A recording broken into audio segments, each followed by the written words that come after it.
এরে ভাই উমর, এই উসামা তো সেই সেনাপতি যার হাতে স্বয়ং রাসূলুল্লাহ সাল্লাল্লাহু আলাইহি ওয়াসাল্লাম ইসলামের ঝান্ডা তুলে দিয়েছেন। নবীজি যার হাতে ইসলামের ঝান্ডা তুলে দিয়েছেন, তার হাত থেকে ঝান্ডা নামায়া অন্য আরেকজনের হাতে দেব, আমি আবু বকর কখনোই এই কাজটা করতে পারি না। এই যুদ্ধের জন্য উসামা ইবনে যায়েদকে আমি আমির বানাতে চাই। সুবহানাল্লাহ। আল ইনসাফ যুব ফাউন্ডেশন সামাইর বিরুলিয়া সাভা ঢাকায়ের শুভ উদ্বোধন উপলক্ষে আজকের আলোচনা সভা এবং দোয়া মাহফিল এর শ্রদ্ধাভাজন সভাপতি, উপস্থিত বিরুলিয়া ইউনিয়নের সর্বস্তরের উলামায়ে কেরামের প্রতিনিধিত্বকারী একমাত্র সংগঠন বিরুলিয়া উলামা ও ইমাম পরিষদের সম্মানিত নেতৃবৃন্দ, উপস্থিত সামাইর এলাকার সর্বস্তরের তাওহীদি জনতা, বিশেষ করে যেই যুবকদের উদ্যোগে আয়োজিত আজকের এই প্রোগ্রাম, এই যুবকদের অনেকেই উপস্থিত। আমরা প্রত্যেকেই আল্লাহ তাআলার দরবারে শুকর আদায় করি, যিনি আমাদেরকে দুনিয়ার সমস্ত কাজ থেকে ফারেক করে, সমস্ত ঝামেলা থেকে মুক্ত করে আল্লাহর ঘর মসজিদে কোরআন এবং হাদিসের আলোচনা শোনার জন্য আসার এবং বসার তৌফিক দান করেছেন। কালিমাতুশ শুকর আদায় করে বলি আলহামদুলিল্লাহ। সম্মানিত উপস্থিতি, আমি অল্প সময় কথা বলবো, আমার পরেই আমাদের মাঝে ইনশাআল্লাহ আলোচনা করবেন সারা বাংলাদেশের বহু আলেমের মুরব্বী, বুজুর্গ আলেম, খুলনার পীর সাহেব নামে খ্যাত হযরত মাওলানা শাব্বির আহমদ সাহেব দামাত বারাকাতুহুম। তিনি আসবেন, অত্যন্ত দামি কথা বলেন। যুবকদের ইসলামে অনেক অবদান রয়েছে, ইসলামে যুবকদের অবদান অনস্বীকার্য। বরং ইসলামের একেবারে শুরুতে যারা রাসূলুল্লাহ সাল্লাল্লাহু আলাইহি ওয়াসাল্লামের দাওয়াত গ্রহণ করে মুসলিম হয়েছে, নবীজি সাল্লাল্লাহু আলাইহি ওয়াসাল্লামের সাথী হয়েছে, এই কাফেলার প্রথম অংশের যে কাফেলা, এরা প্রত্যেকেই যুবক ছিল। বলেন সুবহানাল্লাহ। আজকে যে যুব সমাজ, তাদের সংগঠনের নাম কি দিছে? আল ইনসাফ যুব ফাউন্ডেশন। এরা ন্যায় প্রতিষ্ঠা করার জন্য এই সংগঠন করছে। জুলুম, ন্যায়ের পরিবর্তে যেটা আছে বিপরীত, এটা হলো জুলুম। এটা কি জুলুম কাকে বলে? এর অনেক তো সংজ্ঞা, একটা সহজ কথা, আল্লাহর বিরুদ্ধাচরণ করা হলো জুলুম। আল্লাহর বিরুদ্ধাচরণ করা কি? জুলুম। তো যুবকরা ইনসাফ কায়েম করতে চায়, এর মানে এরা আল্লাহর পথে চলতে চায়। কথা ঠিক কিনা? এজন্য যুবকরা খুব চমৎকার উদ্যোগ গ্রহণ করেছে। যুবকদের ব্যাপক অবদান। আল্লাহ সুবহানাহু ওয়া তাআলা কোরআনে কারীমের মধ্যে যুবকদের কথা বলেছেন। যুবক এই শব্দ উল্লেখ করে আল্লাহ তাআলা কোরআনে কারীমে আয়াত বিভিন্ন জায়গায় বিভিন্ন জনের শানে আল্লাহ বলেছেন। হযরত ইব্রাহিম আলাইহিস সালাম, তিনি মূর্তির বিরোধিতা করেছেন। এই পৃথিবী থেকে মূর্তিকে উৎখাত করার জন্য তাওহীদের পক্ষে একাই সংগ্রাম করেছেন। ইব্রাহিম আলাইহিস সালাম, তার কওমের লোকেরা মূর্তি পূজক ছিল। ওই সমাজে তিনি বড় হয়েছেন, মূর্তির বিরুদ্ধে তিনি আন্দোলন করেছেন। এক পর্যায়ে তিনি কি করেছেন? উপাসনালয়ের মূর্তি সব কটারে বাইরে ভাঙ্গা বড় মূর্তির কাঁধে কুড়াল ঝোলাইয়া দিছে। লোকজন মেলা থেকে আয়সা যখন দেখছে এগুলো সব ভাঙ্গা, কি বলছে? আল্লাহ কোরআনে সেটা উল্লেখ করেছেন। ক্বালু সামি'না ফাতান ইয়াযকুরুহুম ইউকালু লাহু ইব্রাহিম। যে আমরা এক যুবকের কথা জানি, ফাতা, একটা যুবকের কথা জানি, একজন যুবকের কথা আমরা শুনেছি। ওই যুবক ইয়াযকুরুহুম, এই যে মূর্তিগুলো আছে এদের ব্যাপারে সমালোচনা করে, মূর্তির বিরুদ্ধে কি করে? সমালোচনা করে। তাকে ইব্রাহিম নামে ডাকা হয়, ইব্রাহিম বলা হয়। আল্লাহ তাআলা শব্দ ব্যবহার করেছেন ইব্রাহিম আলাইহিস সালামের সামনে, ফাতা, যুবক। ইব্রাহিম আলাইহিস সালাম তখন কি ছিলেন? যুবক ছিলেন। কি ছিলেন? আল্লাহর তাওহীদের পক্ষে দাঁড়িয়েছেন, মূর্তির বিরুদ্ধে দাঁড়িয়েছেন। কি অবস্থায়? বৃদ্ধ অবস্থায় না যুবক অবস্থায়? আল্লাহ যুবক শব্দ ব্যবহার করেছেন। সূরা কাহফের মধ্যে 7 যুবকের গল্প আছে। এদের ব্যাপারে আল্লাহ তাআলা বলছেন নাহনু নাকুসু আলাইকা নাবাহুম বিল হক। এই আয়াতের মধ্যে 7 যুবকের কথা রাসূলকে আল্লাহ তাআলা শুনাইছেন। সুবহানাল্লাহ। তাহলে বোঝা যায় যুবকদের একটা আলাদা পার্সোনালিটি আছে, এটা ইসলাম অত্যন্ত গুরুত্বের সাথে প্রাধান্য দিয়েছে। এজন্য কোনো জায়গায়, কোনো এলাকায়, কোনো সমাজে যুব সমাজ যদি ঠিক হয়ে যায়, গোটা সমাজ সুন্দর হয়ে যাবে। কথা ঠিক কিনা? যুবকরা যদি পরিবর্তন হয়ে যায়, সমাজ পরিবর্তন হয়ে যাবে। যুবক যদি পরিবর্তন হয়ে যায়, রাষ্ট্র পরিবর্তন হয়ে যাবে। সারা পৃথিবীতে যেখানে বিপ্লব সৃষ্টি হয়েছে, ওই বিপ্লবের পিছনে যাদের অবদান সবচেয়ে বেশি, তারা ছিল টকবগে যুবক। কথা ঠিক কিনা? রাসূলুল্লাহ সাল্লাল্লাহু আলাইহি ওয়াসাল্লাম যুবক সাহাবীদেরকে প্রাধান্য দিয়েছেন। রোমের কাফেররা যখন খুব বাড়াবাড়ি শুরু করছে, রাসূলুল্লাহ সাল্লাল্লাহু আলাইহি ওয়াসাল্লাম মাত্র 17 বছর বয়সী সাহাবী উসামা ইবনে যায়েদ রাদিয়াল্লাহু তাআলা আনহুকে ওই সিরিয়ার উদ্দেশ্যে, এই রোমের বাহিনীর বিরুদ্ধে সেনাবাহিনী নবীজি গঠন করেছেন।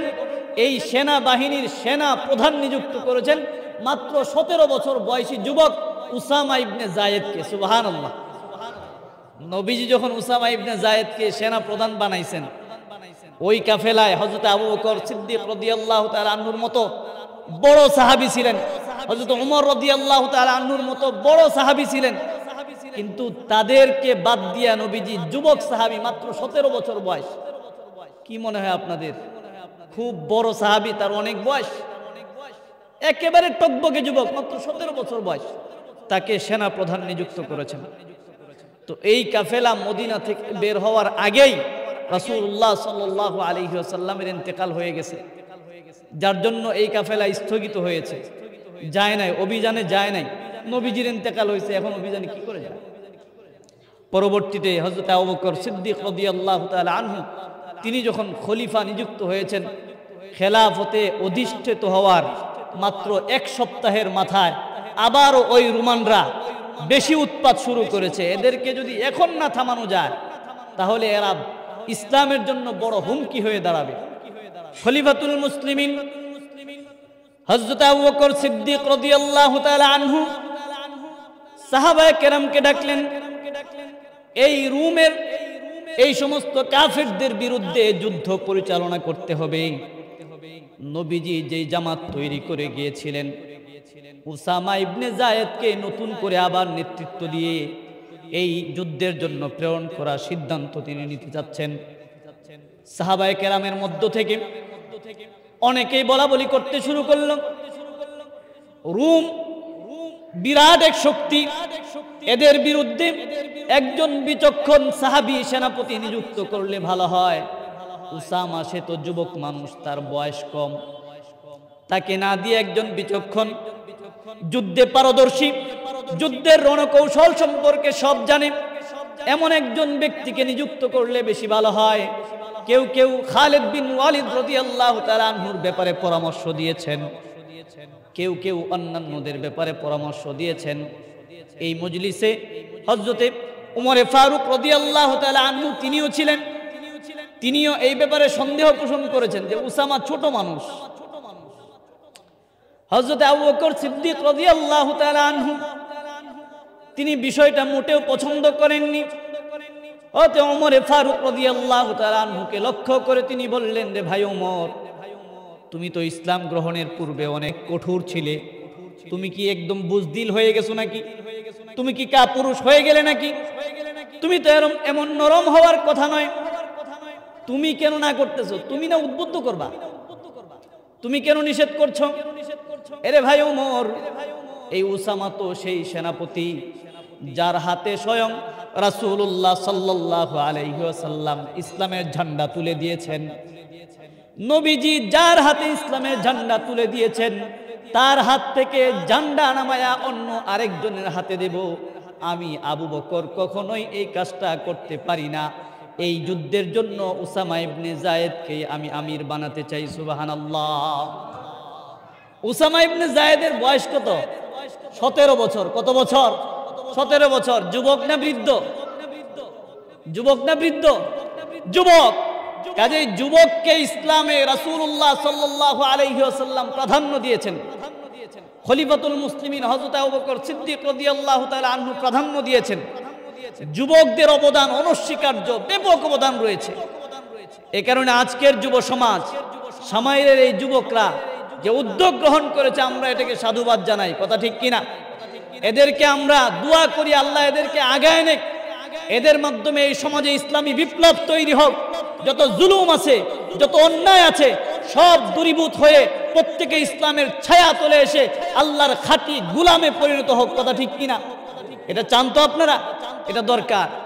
যুবক ভাইদের উদ্দেশ্যে ছোট্ট করে একটি কথা বলবো। হুজুর চলে এসেছেন, ইনশাআল্লাহ হুজুর আসবেন। আসার আগে যুবকদের উদ্দেশ্যে কথা। যুবক ভাইরা যারা এসেছেন, আপনাদের বিরাট কদর রয়েছে ইসলাম। এখন প্রয়োজন হলো নিজেকে একটু বদলানো। যুবকদের প্রয়োজন হলো নিজেকে বদলানো। আর আমরা যেহেতু মুসলিম, আমরা যেহেতু মুমিন, এখন আমাদের ভিতরে একটা গুণ যদি আমরা ঢুকায় দেই, ইনশাআল্লাহ আমরা অনেক বেশি আলোকিত হব। সেই গুণ কি? সেটা আল্লাহর ভয়। কার ভয়? জোরে বলেন। আল্লাহর ভয়। আল্লাহর ভয় যদি কোনো মানুষের অন্তরে ঢুকে যায়, ওই ব্যক্তি জীবনে আল্লাহর নাফরমানি করতে পারবে না। কথা ঠিক কিনা? আল্লাহর ভয় যার হৃদয়ে ঢুকে যাবে, সে কখনো কোনো গুনাহের কাজ করতে পারবে না। কিতাবের মধ্যে হাদিস আছে, বিশুদ্ধ হাদিস। 3 যুবকের ঘটনা, বনি ইসরাইলের 3 যুবকের ঘটনা রাসূলুল্লাহ সাল্লাল্লাহু আলাইহি ওয়াসাল্লাম সাহাবায়ে কেরামকে শুনিয়েছেন। 3 যুবক সফরে বের হয়েছে। চলতে চলতে সন্ধ্যা যখন ঘনায় আসছে, এখনকার মতো তো তখন এত আবাসিক উন্নত কোনো হোটেল ছিল না। থাকতে হয়তো সরাইখানায়, নইলে পাহাড়ের গুহায় আশ্রয় নিতে হতো। ওই বনি ইসরাইলের 3 যুবক পাহাড়ের গুহার মধ্যে আশ্রয় নিয়েছে। এমন অবস্থায় উপর থেকে একটি বড় পাথর গড়ায়া আস্তে আস্তে এই গুহার মুখের মধ্যে এসে আটকে গেছে। এমন ভাবে আটকে গেছে যে ভেতরে আলো বাতাস প্রবেশ করার কোনো সুযোগ নেই। এই জায়গায় যদি এই 3 যুবক মরে গলে পচে শেষ হয়ে যায়, পৃথিবীর কেউ জানতে পারবে না যে এখানে 3 জন মানুষ মারা গেছে। কিন্তু পৃথিবীর কেউ জানুক বা না জানুক, এরা যে এখানে আটকা পড়ছে এটা জানেন কে? জোরে বলেন। আল্লাহ জানেন কিনা? এখন এই যুবকরা চেষ্টা করতেছে বের হওয়ার জন্য। এত বিশাল পাথর, 3 জনে এটাকে কোনোভাবেই নাড়াতেই পারতেছে না, তো বের হবে কেমনে? এমত অবস্থায় 3 যুবক পরামর্শ করলো, আমরা এই যে জায়গায় আটকা পড়লাম, এই জায়গা থেকে যদি আমরা মারা যাই, আমরা যদি শেষ হয়ে যাই, পৃথিবীর কেউ জানবে না। কিন্তু একজন সত্তা, একজন মালিক আছেন, তিনি আমাদেরকে বাঁচাতে পারেন। কাজেই আমরা আমাদের জীবনের সবচাইতে ভালো ইবাদত, যে ইবাদত একমাত্র আল্লাহর জন্য করেছি, ওই ইবাদতকে উসিলা করে আল্লাহর কাছে আজকে সাহায্য চাবো। আল্লাহ যদি সাহায্য করেন, তাহলে এই গর্ত থেকে আমাদের বের হওয়া সম্ভব। সুবহানাল্লাহ। এবার দোয়া শুরু। সবাই একযুগে দোয়া করব না, একজন একজন করে দোয়া করতে হবে। এক বান্দা দোয়া করলো, আল্লাহ, আমার বাড়িতে আমার বৃদ্ধ বাবা মা ছিল। আমি প্রতিদিন সন্ধ্যাবেলায় আমার বাবা মার মুখে দুধ আগে তাদেরকে পান করায়া, তারপরে আমার সন্তান সন্ততি স্ত্রী তাদেরকে আমি দুধ পান করাতাম। এভাবে আমার রাত গুজরান হতো। আল্লাহ তাআলা, একদিন লাকড়ি সংগ্রহের জন্য আমি জঙ্গলে গেলাম। আসতে দেরি হয়ে গিয়েছে। এসে দেখি আমার বৃদ্ধ বাবা মা তারা ঘুমিয়ে গিয়েছে। আমি এমত অবস্থায় তাদের শিওরের পাশে দাঁড়ালাম, দুধ নিয়ে দাঁড়ালাম। আমার বাবা মা যদি জাগ্রত হয়, সর্বপ্রথম বাবা মাকে দুধ পান করায়া তারপর সন্তানদেরকে দুধ পান করাবো। আমি কখনোই আমার বাবা মাকে আগে দুধ পান না করায় আমার সন্তানকে খাওয়াই না। আমার স্ত্রী আমার ঘরের দাসী বান্দি এদেরকে আমি খাওয়াই না, আমার বাবা মাকে আগে খাওয়াই। ওই দিন এভাবে দাঁড়িয়ে থাকলাম। আমার সন্তানরা ক্ষুধার যন্ত্রণায় আমার পায়ের নিকটে এসে কান্নাকাটি শুরু করে দিয়েছে, তবু আমি আমার সন্তানদেরকে দুধ পান করাই নাই। যতক্ষণ আমার বাবা মা ঘুম থেকে জাগ্রত না হবে ততক্ষণ পর্যন্ত সন্তান, স্ত্রী, কাউকে আমি দুধ পান করাবো না। অতঃপর এভাবে রাত্রি পার হয়ে গেল। সকালবেলায় আমার বাবা মা যখন ঘুম থেকে জাগ্রত হয়েছে, সর্বপ্রথম আমি আমার বাবা মাকে দুধ পান করায় এরপর আমি আমার সন্তানদেরকে দুধ পান করিয়েছি। সুবহানাল্লাহ। আল্লাহর কাছে বলে, আল্লাহ এই যে কাজটা আমি করেছি এটা যদি একমাত্র আপনার সন্তুষ্টির জন্যই করে থাকি, আজকে বিপদে পড়ে গেছি, মালিক আপনি ছাড়া কেউ নাই এই বিপদ থেকে আমাদেরকে উদ্ধার করবে। আল্লাহ এই আমল একমাত্র আপনার জন্যই করেছি, আপনার কাছে যদি এই আমল পছন্দ হয়, আজকের এই বিপদ থেকে আপনার কাছে মুক্তি চাই, আল্লাহ আপনি আমাদেরকে এখান থেকে হেফাজত করেন। নবীজি বলেন, দোয়া করতে দেরি হয়েছে, এই দোয়া আল্লাহ তাআলা কবুল করতে দেরি হয় নাই, সঙ্গে সঙ্গে এই গুহার মুখ থেকে পাথরটা সামান্য পরিমাণে সরে গেছে। সুবহানাল্লাহ। কিন্তু এই পরিমাণে সরছে যে তিনজনের একজনও বের হতে পারবে না। এর মানে আরো দুইজন বাকি আছে, এদেরও দোয়া লাগবে। এবার দ্বিতীয়জন দোয়া করে, যুবক ভাইরা খুব খেয়াল করতে হবে এই পয়েন্টটা। এবার দ্বিতীয়জন দোয়া করতেছে, আল্লাহ আমার এক সুন্দরী চাচাতো বোন ছিল, যার প্রতি আমি প্রেমাসক্ত ছিলাম, যাকে আমি অনেক বেশি ভালোবাসতাম। দুনিয়ার মানুষ একজন নারীকে যেইভাবে ভালোবাসে আমিও তাকে ঠিক ওভাবেই ভালোবাসতাম। একবার আমি তাকে কুপ্রস্তাব দিলাম, জিনা করার জন্য আমি কুপ্রস্তাব দিলাম, সে রাজি হয় নাই।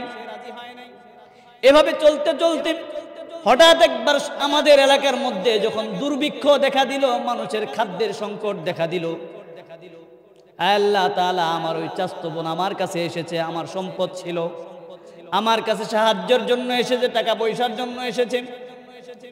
আমি আমার চাচাতো বোনকে ওই সময় তার এই দুর্বলতার সুযোগকে গ্রহণ করে তাকে শর্ত জুড়ে দিলাম, আমি তোমাকে সাহায্য করব, তোমাকে আমি দিনার দেব, টাকা দিব, কিন্তু শর্ত হলো ওই যে প্রস্তাব করেছিলাম ওই প্রস্তাবটা এখন বাস্তবায়ন করতে হবে। তুমি যদি আমার সাথে জিনা করো, আমার শয্যা সঙ্গিনী হও, তাহলে আমি তোমাকে 120 দিনার দেব। নাউজুবিল্লাহ বলেন। কুপ্রস্তাব দিছে, কিন্তু আল্লাহর বান্দি তো নিরুপায়, প্রথমবার সেখান থেকে চলে গেছেন, আমি আল্লাহকে ভয় করি, এটা পারবো না। কিন্তু এক পর্যায়ে এমন অবস্থা, জীবন বাঁচাবার তাগিদে বাধ্য হয়ে এসেছে, রাজি হয়ে গেছে। এই আল্লাহর বান্দা তাকে 120 দিনার দিয়ে দিয়েছে। এবার এই যুবক তার এই চাচাতো বোনের একান্ত গোপন কক্ষে চাচাতো বোনের সাথে এসে মিলিত হবে, মেলামেশা করবে। সে তার চাচাতো বোনের উরুর উপর উঠে বসেছে। এমত অবস্থার তার এই চাচাতো বোন তাকে ডাক দিয়ে বলতেছে, ইত্তাকিল্লাহ, তুমি আল্লাহকে ভয় করো। এই কথা বলার সঙ্গে সঙ্গে যুবকের হৃদয়ের মধ্যে ভূমিকম্প সৃষ্টি হয়েছে, আল্লাহর ভয় ঢুকে গেছে। এক মুহূর্ত বিলম্ব করে নাই, তার চাচাতো বোনকে অবস্থায় রেখে সে সেখান থেকে বের হয়ে গেছে। সে আল্লাহর কাছে বলতেছে, আল্লাহ ওই দিন আমি জিনা ছেড়ে দিয়েছিলাম, এক মুহূর্ত আমি সেখানে থাকি নাই, ওই কাজটা যদি একমাত্র তোমার সন্তুষ্টির জন্য করে থাকি, মালিক আজকে তো বিপদে পড়ে গেছি, এই বিপদ থেকে তুমি একমাত্র আমাকে উদ্ধার করতে পারো। এভাবে যখন আল্লাহর বান্দা আল্লাহর কাছে দোয়া করেছে, নবীজি বলেন দোয়া করতে দেরি হয়েছে, আল্লাহ তাআলা দোয়া কবুল করতে দেরি করেন নাই। মুহূর্তের মধ্যে গুহার মুখ থেকে এই পাথরটা সামান্য পরিমাণে সরে গেছে। সুবহানাল্লাহ। কিন্তু এই পরিমাণে সরেছে যে এই তিনজনের একজনও বের হতে পারবে না। তিনজনে একজনও কি করতে পারবে না, আর একজন বাকি। এই ব্যক্তি এবার তার একটা ভালো কাজ আছে, আল্লাহর কাছে বলতেছে, আল্লাহ একদিন আমি কিছু কর্মচারী রেখেছিলাম, দিন মজুর, এরা কাজকর্ম করেছে, সকলের মজুরি আমি বুঝিয়ে দিয়েছি। একজন ব্যক্তি তার মজুরি নেয় নাই, মজুরি না নিয়ে সে চলে গেছে। ওই ব্যক্তির মজুরি আমি কি করব? এই মজুরি দিয়ে তার জন্য ছাগল কিনলাম, ভেড়া কিনলাম, দুম্বা কিনলাম, উট কিনলাম, বিরাট খামার তৈরি হয়ে গেছে। অনেক সম্পত্তি হয়েছে, এই যে বিশাল সম্পত্তি, হঠাৎ একদিন এই ব্যক্তি এসে বলে, ভাই ওই দিনের মজুরিটা বাকি আছে, আমার মজুরি আমাকে দাও। আল্লাহর এই বান্দা এই মাঠের মধ্যে ভেড়া, দুম্বা, ছাগল, উটের বিশাল পাল দেখায় বলে, এগুলো সব তোমার সম্পদ, তুমি এগুলো নিয়ে যাও। একদিনের মজুরিতে এত কিছু হয়? যখন এই কথা কইছে ওই ব্যক্তিকে, তুমি কি আমার সাথে মস্কারা করো? আল্লাহু আকবার বলেন। তুমি কি আমার সাথে ঠাট্টা করো মিয়া? একদিনের মজুরি আর তুমি আমারে উটের পাল দেখাও, তুমি আমার ছাগলের পাল দেখাও, আমার সাথে তুমি মজা নেও। ওই ব্যক্তি বলে, আল্লাহর কসম আমি তোমার সাথে কোনো ঠাট্টা করছি না, এগুলো সব তোমার সম্পদ।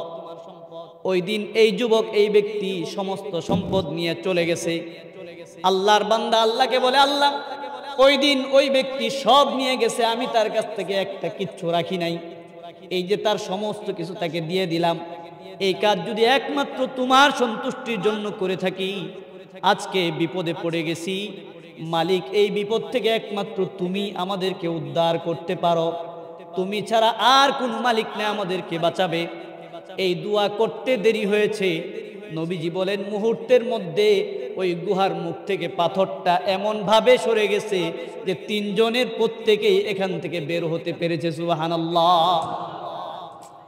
এই হাদিসের মধ্যে একটা পয়েন্ট, যুবক সে জিনা করার সুযোগ পেয়েছিল, কার ভয়ে করে নাই? জবান খুলে বলেন, কার ভয়ে করে নাই? ওই ব্যক্তি দুনিয়াতে বিপদে পড়ছে, তাকে কে বাঁচাইছে? কে বাঁচাইছে?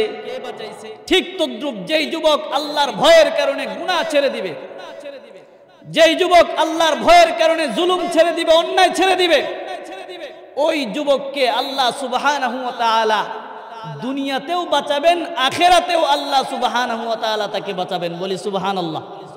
এজন্য যুবক ভাইয়েরা, যৌবনকাল এটা তো পাগলা ঘোড়ার মতো ছুটে, এর পাওয়ার আলাদা।